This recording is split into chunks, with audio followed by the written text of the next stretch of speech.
웅성거리는 소리.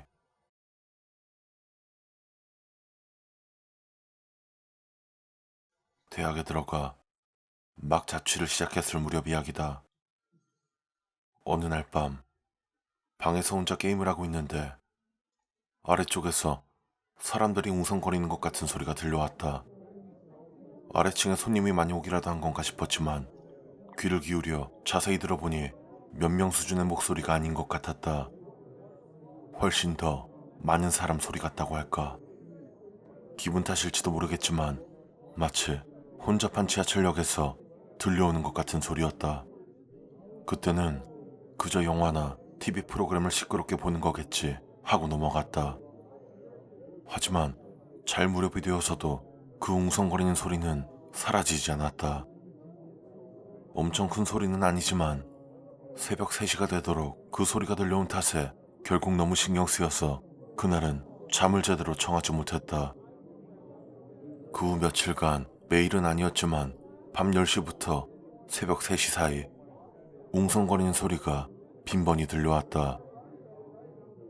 잠을 제대로 이루지 못하는 나날이 이어진 끝에 결국 나는 아래층 사람을 찾아가게 되었다. 초인종을 누르자 아래층 사람이 나왔다. 그 사람은 나보다 두세 살 위일까 보기에는 학생 같은 느낌이었다. 내가 윗집에 산다는 것을 밝히고 층간소음 때문에 힘들다고 말을 꺼내자 그 사람은 갑자기 기분이 언짢아진 듯 했다.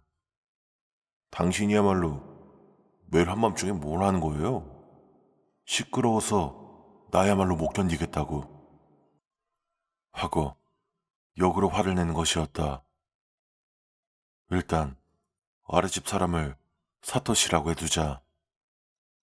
그가 말하는 게 무슨 소리인지 이해하지 못한 나는 사정을 처음부터 설명했다. 아래층에서부터 거의 매일같이 수많은 사람이 웅성거리는 소리가 들려온다고. 그러자 사토시는 그 웅성거리는 소리가 위에서 들려오는 거라고 말하는 것이 아닌가. 그것 때문에 부동산에 항의를 하기 직전이었다고 한다.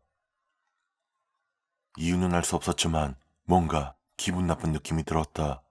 내가 들었던 그것은 분명히 사람 목소리였다. 몇 번이고 들었으니 잘못 들었을 리도 없다.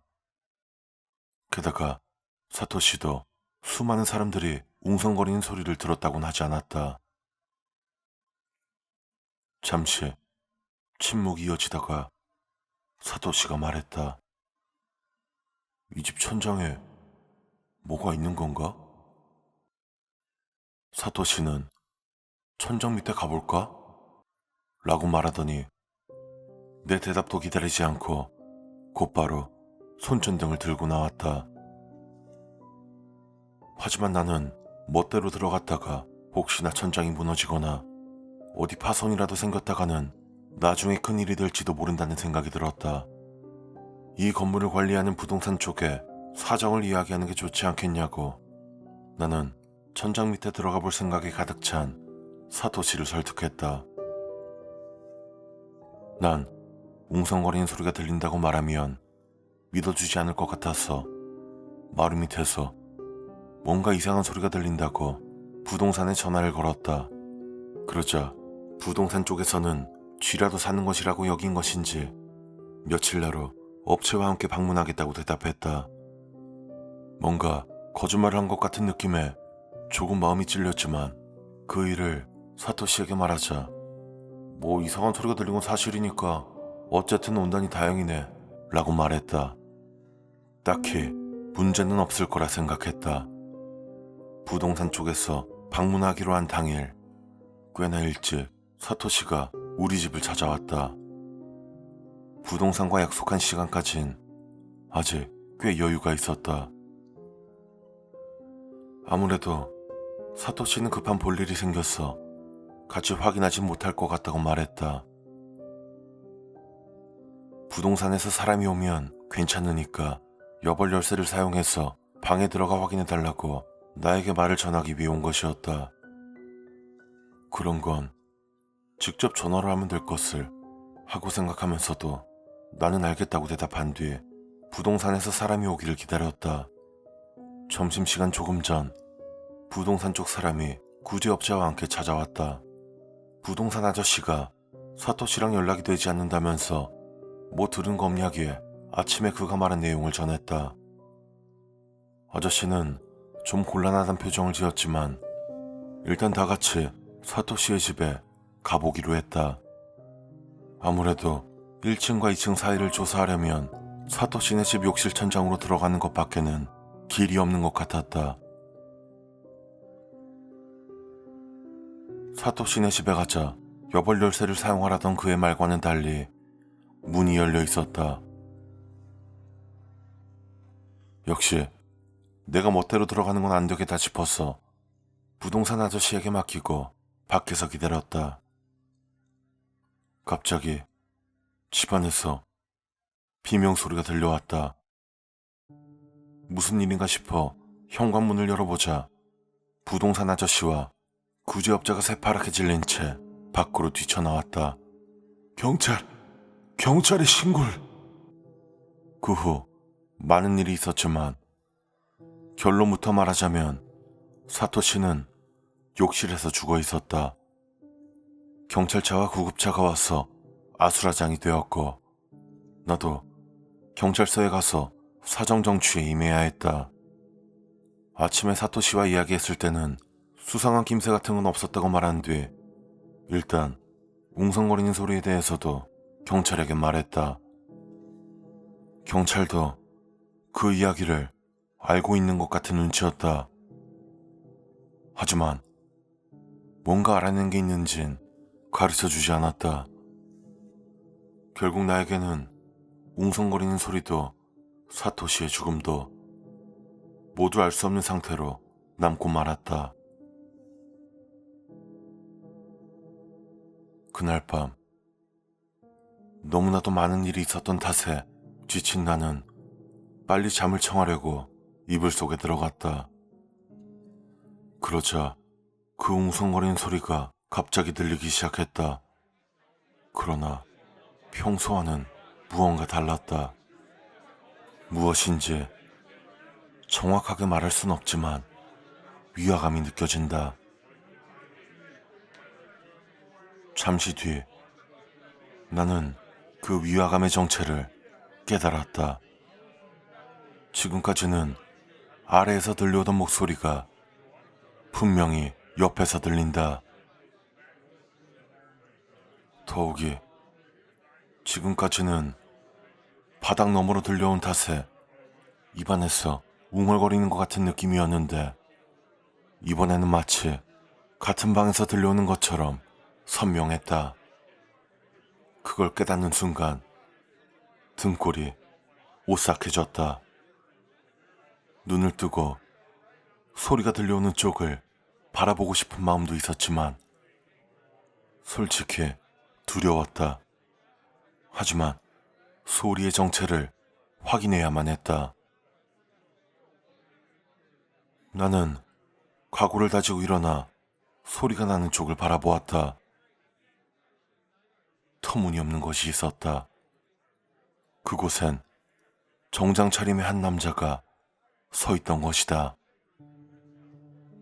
다만 엄밀히 말하자면 서 있는 것과는 조금 다른 모습이었다.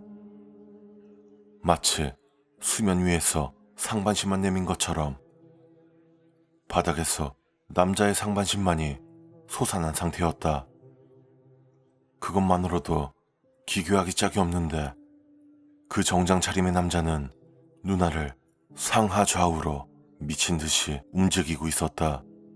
입도 마치 빠르게 말을 뱉어내듯이 쉴 새 없이 움직였다.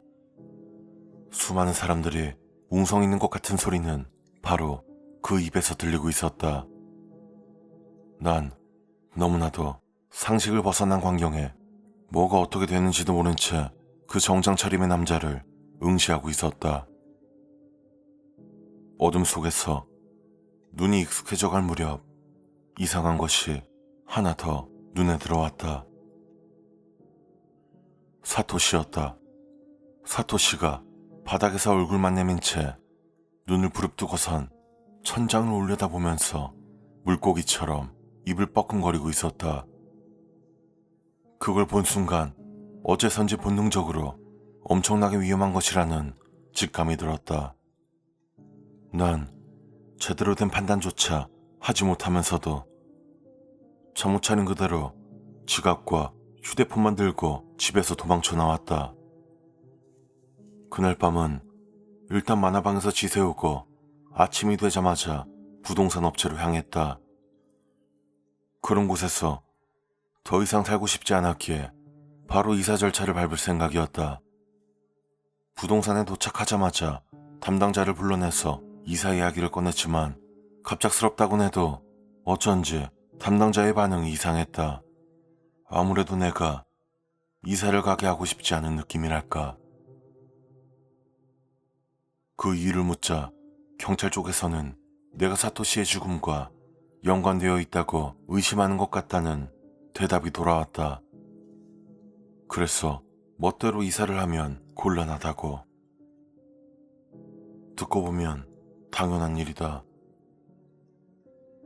사토시와 생전 마지막으로 만난 건 나인데다 무엇보다 층간소음 문제라는 동기도 있고 아침에 만났다는 것도 내 증언뿐 객관적으로 증명할 방법은 아무것도 없다. 사토시의 사인 자체도 전혀 알 수가 없고 내가 죽였다는 의심을 받는다고 해도 어쩔 수 없는 상황이었다. 그런 와중에 갑자기 내가 이사를 하겠다고 하면 부동산 측에서도 이상하게 생각하는 것도 당연하다. 경찰 측에서도 마찬가지일 거고. 하지만 그 집에는 결코 돌아가고 싶지 않았다. 그런 정체 모를 섬뜩한 존재가 나타난 장소에서 다시 밤을 보내야 한다니 도저히 견딜 수 없었다. 정장 차림의 남자가 사토시의 죽음에 어떤 형태로든 관계되어 있는 것은 명백하다. 어쩌면 다음 차례는 나일지도 모른다. 그런 상황에서 집으로 다시 돌아가고 싶지 않았다. 믿어주지 않을 거라고 생각하면서도 난 전날 밤의 일을 부동산 담당자에게 솔직하게 털어놓았다. 담당자가 내 말을 믿는 건진 알 수 없었지만 일단 본인 재량으론 판단할 수 없으니 경찰에 가봐야 할 것 같다고 대답했다. 어쩔 수 없이 난 전날 경찰에게 받은 명함을 보고 전화를 걸어서 경찰서로 찾아가기로 했다. 서에 도착해 난 부동산 담당자에게 했던 전날 밤에 있었던 이야기를 그대로 다시 했다. 당연하다면 당연한 일이지만 내 말을 믿어주지 않았다. 오히려 이 자식은 무슨 헛소리를 하고 있나 하는 것 같은 태도였다. 연일 이어진 수면 부족 때문에 신경이 온통 곤두서 있던 나는 발작적으로 소리를 지르면서 경찰관에게 집 열쇠를 던지고 말았다. 그럼 당신이 그 집에서 하룻밤 묵어 보든가. 지금 생각해보면 엉뚱한 소리를 하면서 갑작스러운 요구를 한 내 잘못이었다. 하지만 그 지경이 되고 나니 경찰관도 일단 나를 진정시켰다. 너무 멀리 이사 가진 않을 것. 이사 가는 곳에 주소를 보고할 것. 경찰 쪽에서 전화로 확인을 하면 꼭 응답할 것이라는 조건을 달고 경찰에선 내 이사를 허가해줬다. 그 후 나는 다른 곳으로 이사를 갔고 사건 또한 사토시의 자살로 처리되며 내가 받던 의심도 사라졌다. 자살이라는 것이 판명되고 얼마 뒤 난 또 경찰서에 불려갔다. 사토시의 컴퓨터에서 일기 같은 것이 발견되었는데 거기 내가 말했던 정장 차림의 남자에 관한 것이 써 있었다는 것이다. 경찰서에서 그날 밤의 이야기를 다시 늘어놓았지만 정장 차림의 남자가 무엇이었는진 지금도 알 수가 없다. 다만 경찰에게 듣게 된 것도 몇 가지 있었다. 일기의 내용에 따르면 내가 처음 사토시에게 항의하러 가기 전부터 그는 정장 차림의 남자를 만났고 웅성거리는 소리의 정체가 그 남자라는 것도 알고 있었던 것 같다. 일기에는 정장 차림의 남자가 명백하게 아기를 지니고 있다는 것이 몇 번이고 반복적으로 적혀 있었다고 한다. 사토시는 신변의 위험을 느끼고 있었던 것이다. 거기까지 알고 있었음에도 불구하고 왜 그는 내 앞에서 아무것도 모르는 것처럼 행동했던 것일까? 경찰은 더 이상 아무 말도 하지 않았지만 어쩌면 그 천장 속에는 무언가가 숨겨져 있던 것은 아닐까? 사토시는 그것이 무엇인지 알면서도 어떤 이유에서인가 나를 끌어들이려 했던 것은 아닐까? 이제 와서는 그 무엇도 진상은 알 수가 없다.